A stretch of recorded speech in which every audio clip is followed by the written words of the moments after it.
Welcome to another episode of Part book series. We're having this series of interviews with our amazing co-authors. Today we have a special guest, Monica Beauchamp. She is an energy channel and medium who uses her intuition throughout her business and in life. Monica's path to this place has not been straightforward, but she believes that each experience led her to this moment. With over 20 years of experience working in the mental health and substance use disorder field, she has learned to listen with intention and open her heart to those who were often misunderstood. Welcome, Monica. It is a pleasure to have you. Thank you. Thank you for having me. Yeah, thank you. So, what was the best? Why did you say, first of all, why did you say yes to become part of this book so far in number two? You know, I was actually really excited when I learned about it because I've always felt like I had a story to tell and I wanted to write a book, but an entire book right now is very overwhelming. So I thought this was like a great place to start, and I really genuinely felt like I have a story to share with other people. Right. That's how I started as well. I felt like one book was too overwhelming. Let me dip my feet in a multi-author book and see how that goes. And it's been an incredible experience ever since. What was the difficult or challenging part? By the way, is this your first book or have you done other multi-author books or Oh, other? this is my first. Um, So what so was the challenging part? the most challenging was probably taking just literally taking the thoughts from my head and putting them on paper because I had a lot that I wanted to say, and then I have a tendency to have too much that I want to say. So editing some of it out and just really getting those thoughts on paper and fine tuning my message. Yeah, you're right. You're right. First, we have imposter syndrome, like who we are to write. I didn't go to to a college or to a school. I don't have a paper to show that I'm a writer or English major.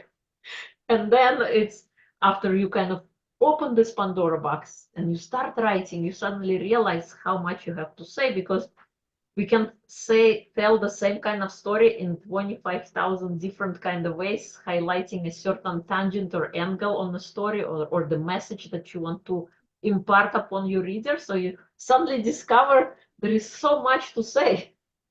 Absolutely. I had an English comp teacher who was very influential in my life. It was just like I had a difficult uh childhood, especially like through high school, and she was very influential. And I actually the other day I was like, she would be really proud that I was part of a book.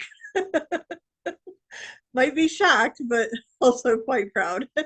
Yeah, awesome. What was the best part of writing?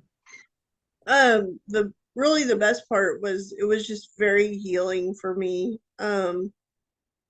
And I think for my kids too. Like after I wrote it, I read it to them and we all just sat and cried together. And it was a really beautiful moment. And then my oldest asked me if we were going to keep the book.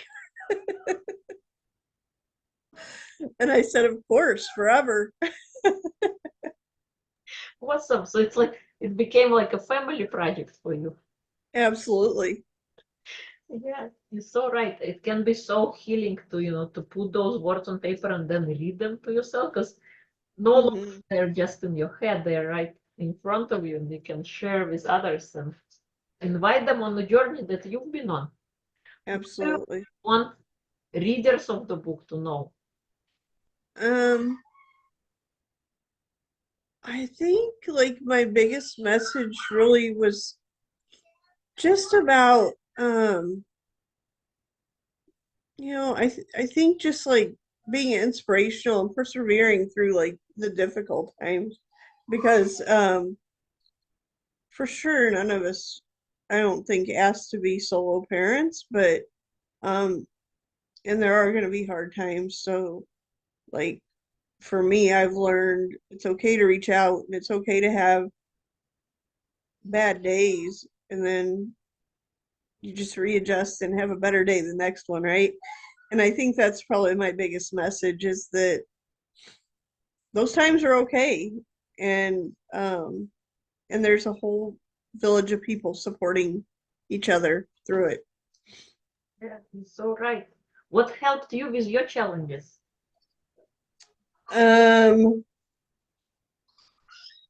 I had a lot of people, a lot of friends who helped me during like the most difficult parts of it. Because it was very difficult, especially in the beginning. And I did a lot of talking to keep myself calm through it so that I could be the best mom I could be to my kids. And you can probably hear them screaming in the background. It's all part of life. Absolutely. So thank you.